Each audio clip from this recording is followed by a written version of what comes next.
Hi everyone, I'm Trip. My full name is the Scotch Tracker III. Is that really your name? Say yes. Say yes. Say yes. It's not, but this is about the episode Unification 3. See what you did there. So, let us begin with the facts. Yeah, Unification 3. In this episode, we find out that Spock's work all those centuries ago made the Vulcans and the Romulans come together on their newly named planet Navarre. We find out that Book and Burnham finally get it on, but are they destined to be together? And how will Grudge deal with that? And we find out that Tilly's now the new number one, and the whole of the crew like this. But does the Scotch Trekker like this? Let's have a look and delve into the episode.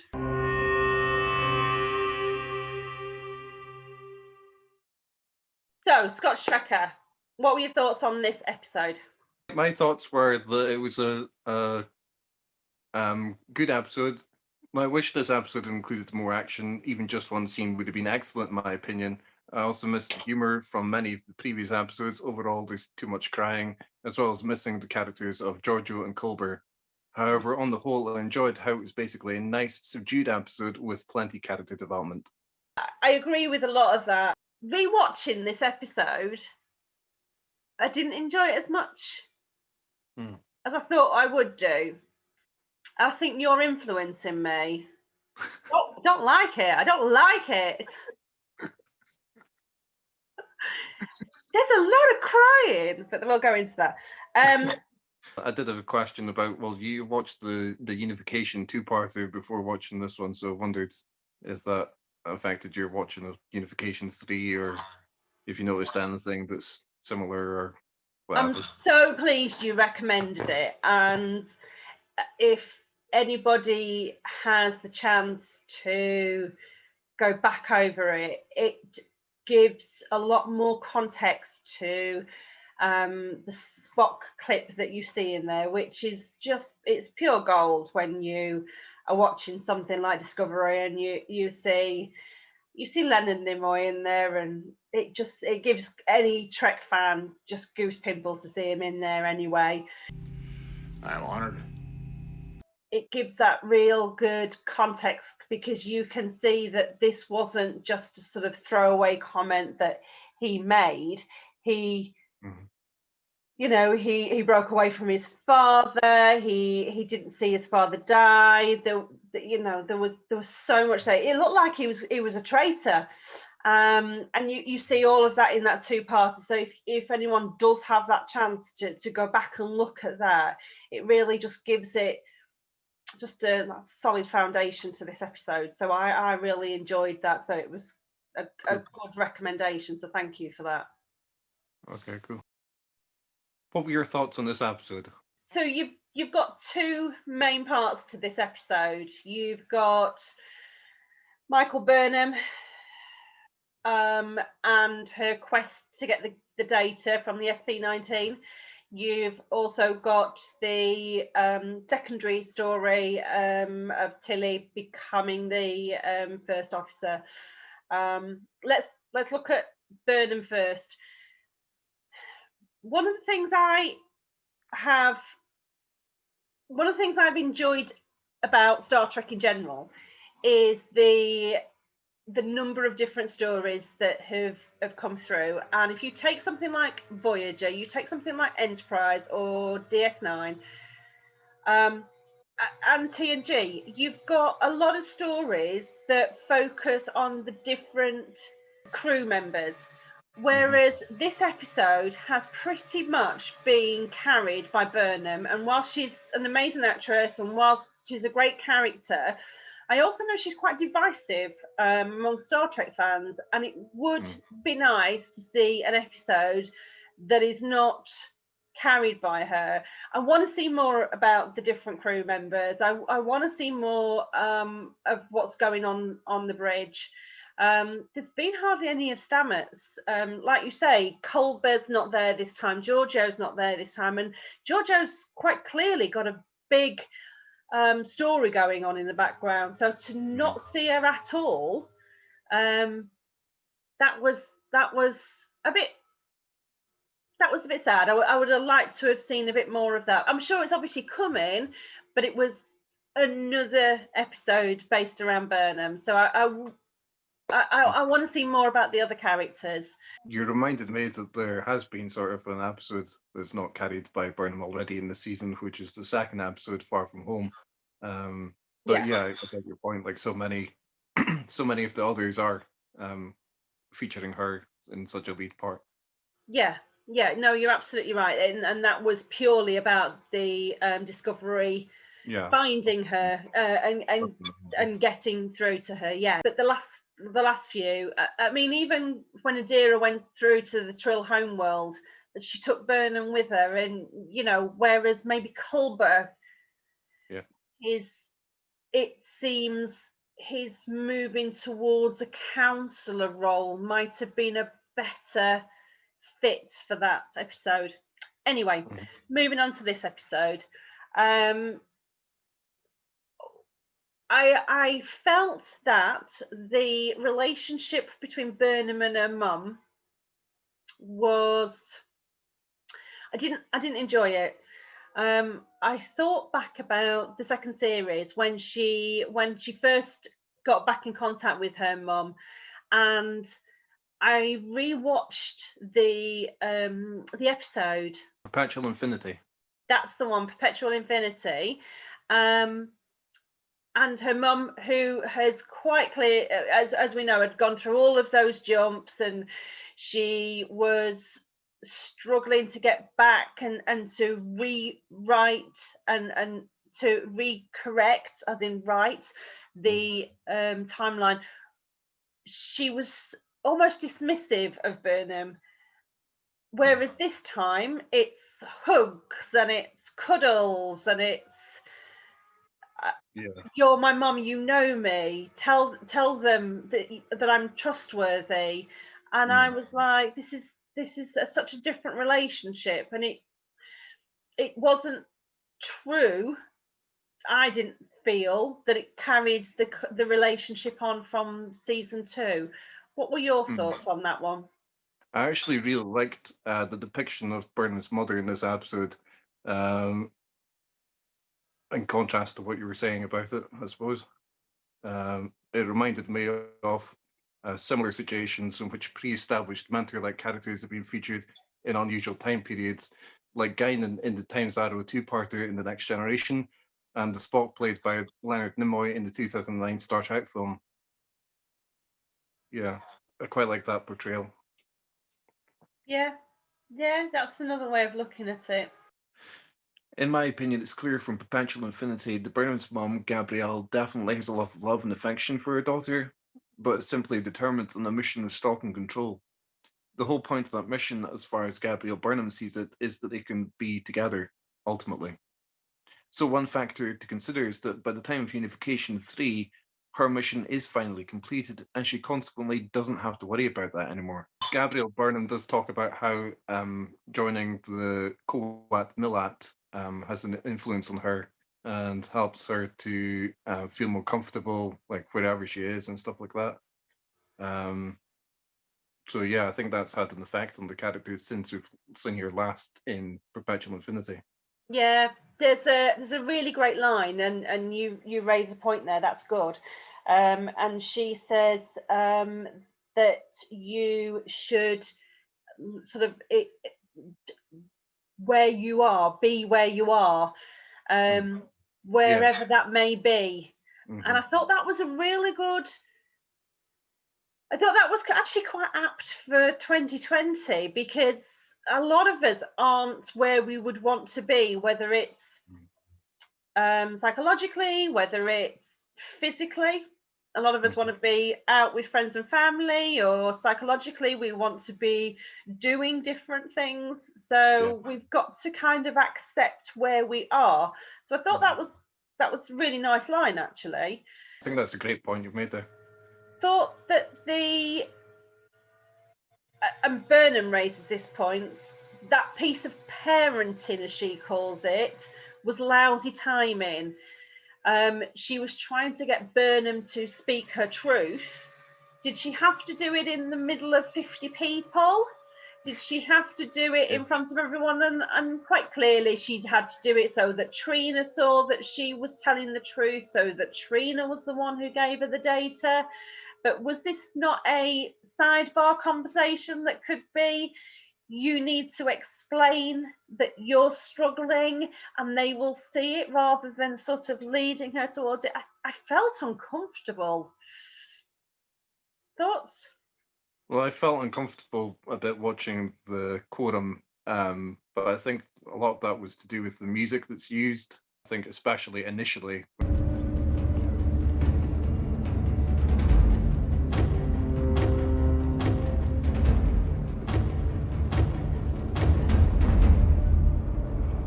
Watching that scene, I felt like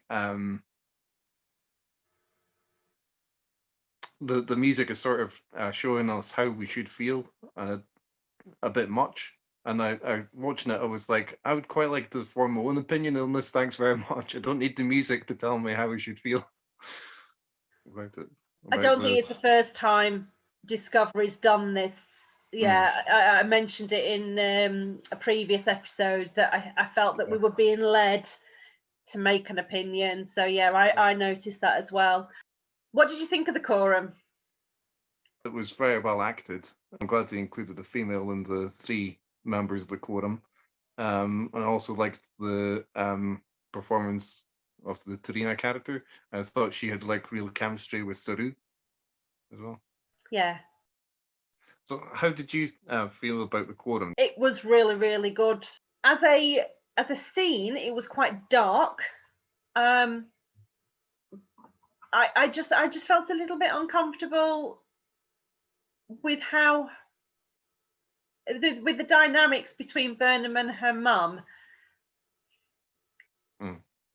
I wasn't totally comfortable with the scene. I loved to have where it was the Vulcans and the Romulans, the outfits. That when you only saw that part of their outfit, they had a piece of material that went there and it looked very restrictive. But when you saw them in the full length, it was like a coat, and it was really distinguished. So I thought the costumes for those characters looked really good in this episode. It was really well acted. I thought the 3 main characters in the quorum, whilst all coming from a similar place from Navarre, were all coming from different places with their heritage, with what they wanted out of the potential future relationship with the Federation.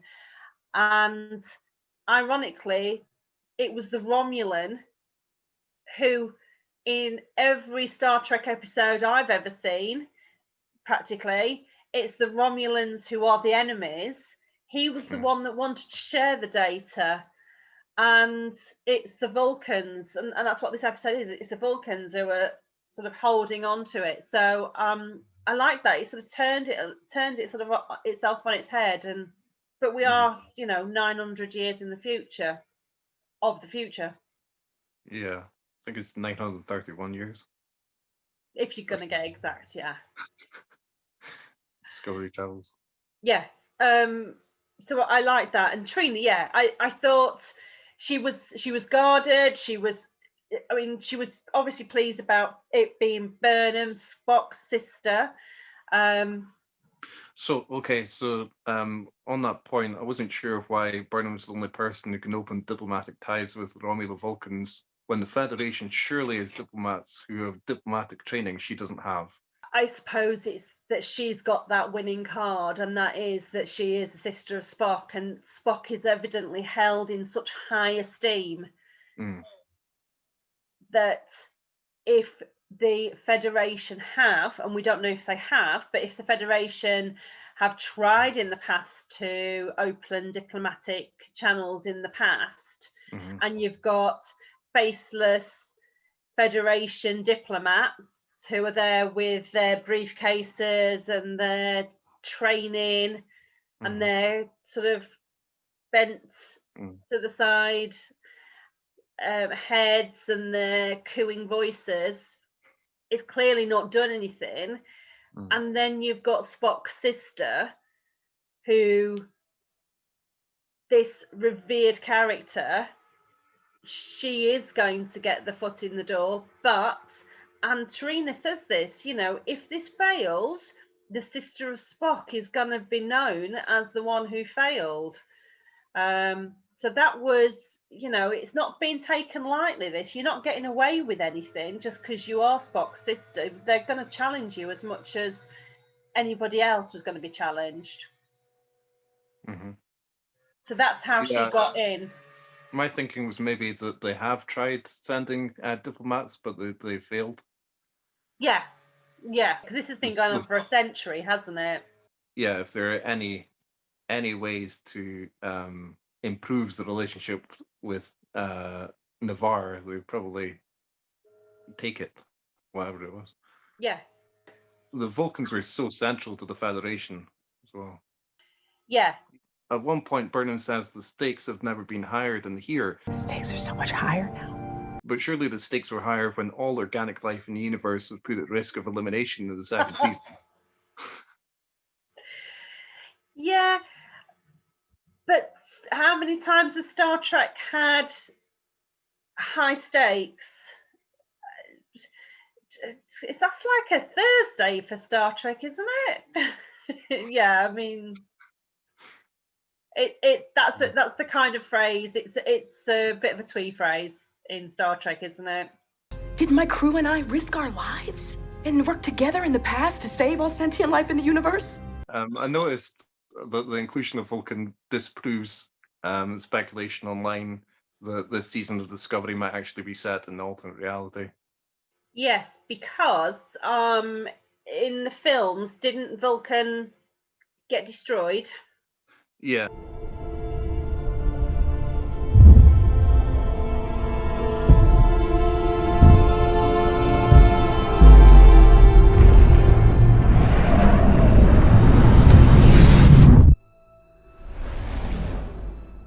I liked how the Romulo-Vulcan alliance was established, and it makes sense to me following the unification attempts that we've seen, primarily in the previous two parts of the Unification trilogy, but also in the TNG episode Face of the Enemy.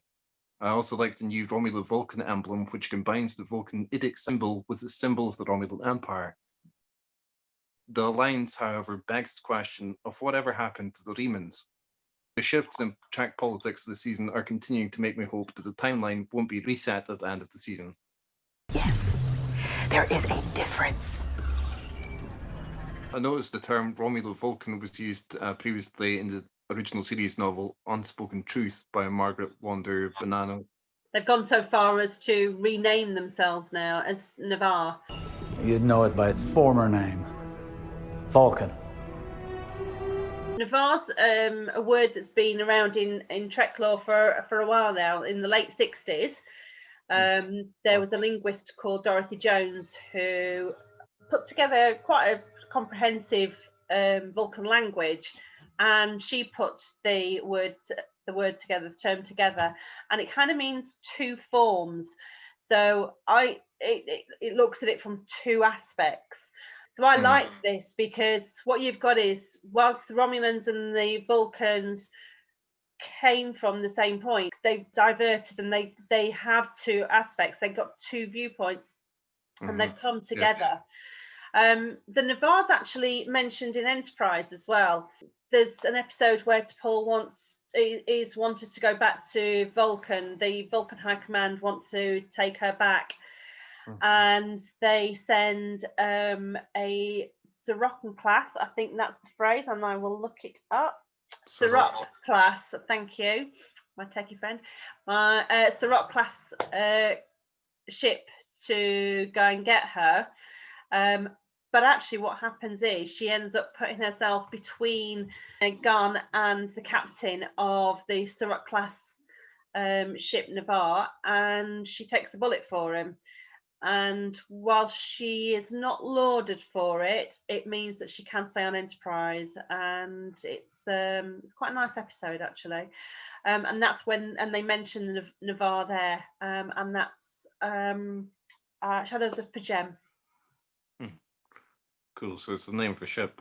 Well, it's got quite long historical connections to Star Trek. Yeah. So there's a couple of points in this episode that hark back. So for people who have got a sort of long Trek history, who like to see these little points in there, you've got that in there. You've got there was another ship in there, and I think you noticed it, didn't you? Yeah, the USS Yelchin is referenced. Yeah. Which was a reference. I thought it was a brilliant reference, brilliant tribute to actor Anton Yelchin, who played Chekhov in the Alternate Reality or Kelvin Timeline films. Yeah.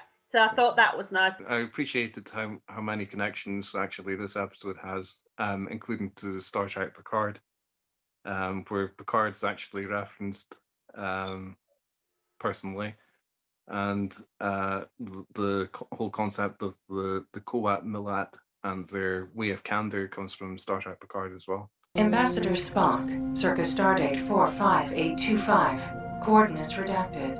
Retrieved from classified archive. The personal files of Admiral Jean-Luc Picard. I wish the episode included the Romulan greeting Joanne True, as I feel that would have tied the episode in better with the first two parts of the Unification two-parter, as they established that saying. Yeah. They missed a trick there, didn't they? I noticed how this episode has actually been written by a novelist. Again, that's good because, again, you're getting somebody who's understanding canon, you're understanding this is not somebody who's coming at it fresh, looking at a couple of episodes and saying, yeah, I understand what's going on. You've got somebody who's ground into Star Trek. Yeah, for sure. How did you feel about how Burnham reacted in the end when she took back the request, the SB19 data? So it wasn't what I expected to see, but I thought it was really quite interesting, and I think it would have been even more interesting going forward if they hadn't actually turned over the data, the SB19 data. I thought it was quite interesting, even given that Navarre stayed an isolationist planet, because so often in Trek, it seems like, you know, they want to tie everything up with a bow, basically. In 43 minutes, everything gets sorted out all nicely. Yeah, I suppose what could have happened is she managed to talk them round with this amazing speech, and they all go, oh my gosh, that's amazing, yes, here's the data. Her saying, actually, I'm going to take back my request, I'm going to carry on looking, but I'm going to keep sharing my data with you. I think that twist actually worked quite nicely, and that's when Trina comes through and says, actually, yeah, you can have it. So that was quite nice. What was interesting as well was the conversation that Trina had with Saru was, and you know where I'm going with this, which is the needs of the many was outweighing the needs of the few. Whereas Trina says there was so much going on in Navarre when the Romulans and the Vulcans were coming together that actually they just could not give everything to the Federation, and that's why they had to withdraw. So actually, even though it was the Vulcans who said the needs of the many outweigh the needs of the few, they were the ones that kind of sort of pulled away from that. I really like that line, actually, because I thought not only is it referencing the past in that case, the film series, I think it was first said in Star Trek II. Logic clearly dictates that the needs of the many outweigh the needs of the few. Or the one. But also, you know, it obviously makes sense to the conversation and the whether Navarre will join up with the Federation again. Saru's hopeful. Yeah.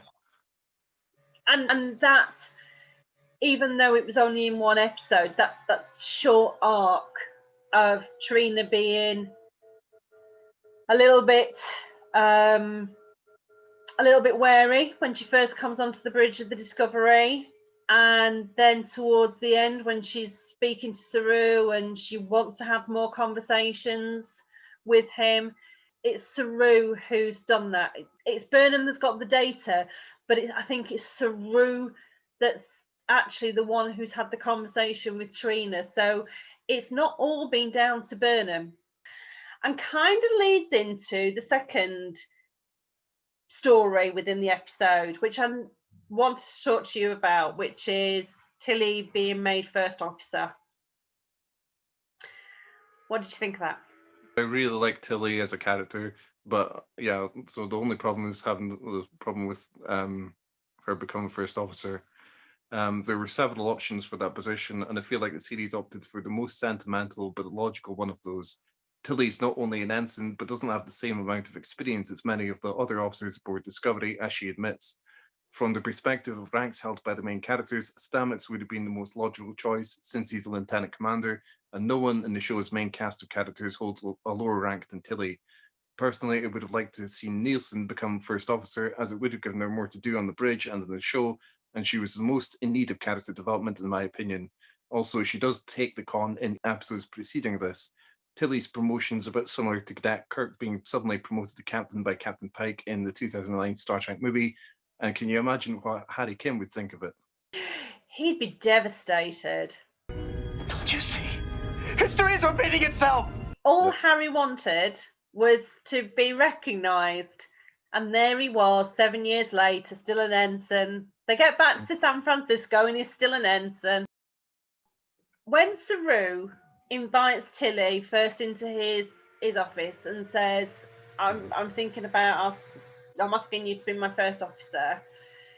She says, are you asking me because I'm compliant? And he says, I can see the way that you have dealt with this, and I think you can lead others to accept it. And I thought about what is it that makes a good first officer. So I was looking at Chakotay. I was looking at I suppose you could look at Paul, and you've obviously got the Jonathan Frakes, you've got Riker. What are the elements that makes a good first officer? And if you're looking for somebody to lead, have you got that in Tilly? So what would you say makes a good first officer? I would say you don't have that in Tilly, because you see basically, what was it, 5 episodes earlier, where she's like cowering under a bar when a bar fight's going on, like really not showing sort of bravery in that situation. In Far From Home. Are you saying then that a first officer needs to be brave? Because I'm not sure from what you've just said about Stamets, he's not into bar fights. No. But I was saying, like, technically in only the regard of ranks, in regard to Stamets, because obviously also he's got like all the responsibility already down in like the spore, to do with the spore drive engineering department. Yeah. Don't you have to have personality? Don't you have to have and I don't think Stamets has got the personality for it. Yeah, I agree. He is maybe too scientific. Everything is a science for him, I feel. Whilst he's in a relationship, he quite clearly can deal with emotions and love, and he struggled in the second series to deal with emotions, and so we have seen that with him, but he can be quite closed off. And Tilly maybe has got the emotions more that way. By the way, I'm not saying that she should be first officer, I'm just trying to play devil's advocate. When you look at Saru and Tilly in the recap, you can see him saying to her, oh, Burnham's gone off and it's put me in a difficult situation. And she says, Yeah, actually, I thought there was good continuity with the previous episode, because the end of their discussion, it wasn't shown in the recap for Unification 3, but I did watch the previous episode before this one, actually. And at the end of their discussion, it's quite clear to me that Saru is like expressing that he has faith in Tilly, yeah, because Tilly says basically like she would do the same thing as Burnham would, which is basically like going rogue, basically. And Saru says, well, I don't think you would. Something along those lines. right. Okay. Well, we're just gonna have to see how that goes. I'm not sure she is the right person, so I'm with you. But she's a very popular person, and Yeah. I wonder if Saru is trying. She's interim. It's temporary, and I think Saru is desperate to keep the first officer role within Discovery. I don't think he particularly wants to bring somebody in from external, outside of the Discovery. Yeah, well, that was like another question that I had, because I thought, well, if they can have Adira joining, well, like, why couldn't they bring someone from outside that's contemporaneous to this time period as the new first officer? Well, as you say, maybe Saru wouldn't really want that. It's a big position to go for with what they've been through. But then in Voyager, Janeway makes Chakotay, who's a Marquis, the first officer on a Starfleet ship, although he has got Starfleet training. So I'm not sure. We're going to have to see how that pans out. I do know what you mean about there being lots of tears, though. And I'm going to tell you a secret. I was crying when she was made, when they were all together and they were saying, because Stamets says, we know you, and knowing you, we will follow you. Yeah, I was crying too. So you thought it was emotionally effective? Yeah. I don't think this episode had as much in it as previous episodes, because there was literally just the two stories. I suppose you could say there was a tiny third story, which is Buck and Burnham, and what's going to happen with them now. Looking at the final shot of the episode, I was thinking, well, how are they supposed to squeeze the shuttles through the shuttle pod, because the book ship is taking up that whole space? The logistics of it. Yeah. Yeah. If you could just go by the side of Grudge, yeah? Yeah. Whatever you do, don't disturb Grudge. Yeah. So what's going to happen there? You've finally got Burnham. She says, you feel like home, you know. So they've kind of now found each other, which it's taken a year for them to realise their feelings for each other. He can't stay there. He can't live on a ship inside a ship. That's not the life he's got. And as we've said previously, he's got a higher purpose, for want of a better phrase, of just sitting there, ship within a ship. He needs to rescue the animals, and so his path leads away from Starfleet. It leads away from Burnham. So I'm not sure how that's going to reconcile. Surely, like, Book could still be, you know, taking an interest in conservation, but meanwhile serving in Starfleet also. You can see from the previous episode that Starfleet is so stretched at the moment that there's too much needed. There's too many planets that are in need. So I just don't think, not only is it not feasible, but if they did that, I think I would struggle to believe it. Yeah, it would be that whole wrapping up with a nice bow. Yeah, it's not vital, like you're saying. Yeah, in for what the Admiral was, what the Admiral will be thinking is just to save them at the moment. No, there's too much going on. There's too many issues going on within the Federation, and not enough resources. So if the Admiral ended up having another ship and another crew with Book and Burnham together, or just Book, that would be too easy to say that you're needed over here rather than the space worms. Yeah.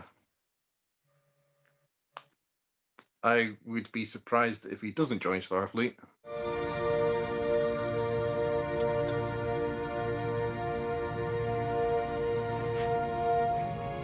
Just a uniform. No, it isn't. But then I was sort of expecting after the last episode that Burnham would actually leave the ship and stuff like that and go off on her own. But she obviously not only has remained on Discovery, she's also saying, like, I feel home here. Yeah. And clearly that's evident to Book. He's still referring to her as a true believer, as he does in the first episode together. Any final thoughts? I enjoyed this episode. I'm still loving this series of Discovery. It wasn't the best episode of the season. It's developed the characters. I really want to see how Tilly gets on as the first officer. Just want to see maybe a little less of Burnham. Sorry, Sonequa. Love you. Think you're great as an actress. Just want to see more development of the other characters on the crew. And I'm looking forward to finding out a bit more about Giorgio, how she's getting on, and yeah, a good episode. Not the best of the series. There's no epic battle scenes. There's no great action fights. Giorgio's not showing herself to be potentially being taken over. We'll get to wait another episode for all of these things, hopefully. Yeah, well, I noticed after this episode there's like 6 to go. So it's quite a few. Still loads of good Discovery, loads of good Star Trek to come. Yeah. What about you, Scotch Trekker? I agree with you that it would be great to see more character development for the other characters aside from Burnham, because Burnham is so heavily featured in this season. Yeah, I agree with you. I agree with your points. I thought it was quite an interesting plot. I really liked the Romulan-Vulcan alliance and the connections to the past, the kind of connections. I think it could have been better, although I do actually like it. I don't know how many points out of 5 would you give it? 3. I was thinking the exact same number. Yeah. Thank you very much for watching. I hope you enjoyed this episode. Thanks very much to Marie for joining me. And thank you for watching it. Don't forget to like and subscribe to the video. If there's any comments you have to make, feel free to leave them in the comment section. Bye for now.